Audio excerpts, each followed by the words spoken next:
the clouds immediately after that explosion, and those images came to us in around the last half hour. Let's speak to our correspondent Nick Ravenscroft, who joins us on the line.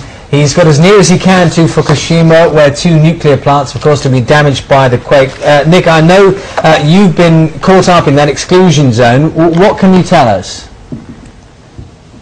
We've heard the same reports here of this explosion. I know that you've already seen the pictures.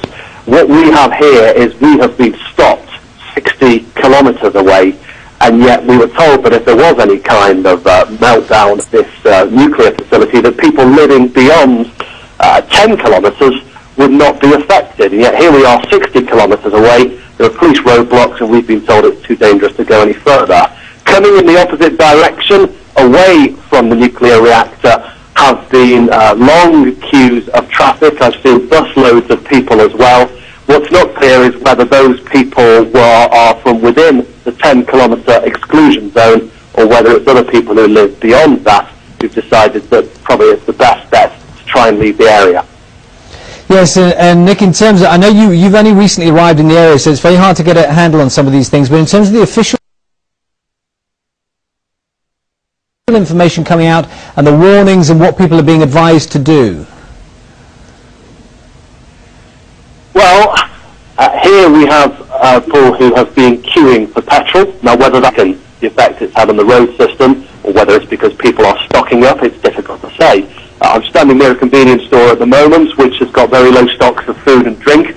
Again, the same issue could be a factor there. It could be that they haven't had a restock, a supply, or it could be that people are trying to buy things and leave the area as fast as they can. The difficulty is the language barrier. I've tried to get answers from people. I've tried to ask them what they're doing, but it's very difficult to find people who speak English. In terms of the explosion at the plants, what we don't know is whether it was the building where the walls have been seen to crumble and where we've seen the smoke housed one of the nuclear reactors, and if it did, to what extent there has been a radioactive leak. But it does clearly sound a very serious situation, and we've been getting a sense throughout today that it's been getting more and more serious, whereas perhaps last night it was felt to be something which could be contained.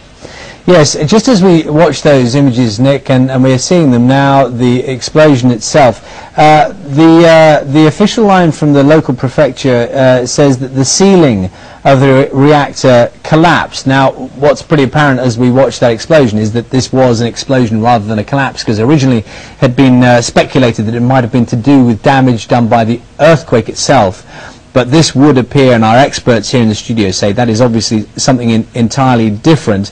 And I don't know what locally what information there's been. Originally, there seems to be some confusion about exactly what was going on there. Do you think people have confidence in the information they're getting now? Charlie, that's very difficult for me to establish from here. There are so few people who speak English.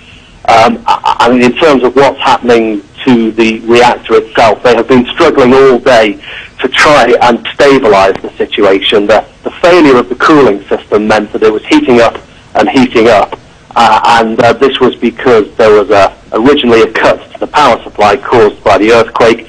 Diesel generators at that point should have kicked in to maintain the water cooling system, but they failed as well. Now, earlier today, they did release some steam vapour from part of this facility to try and reduce the pressure.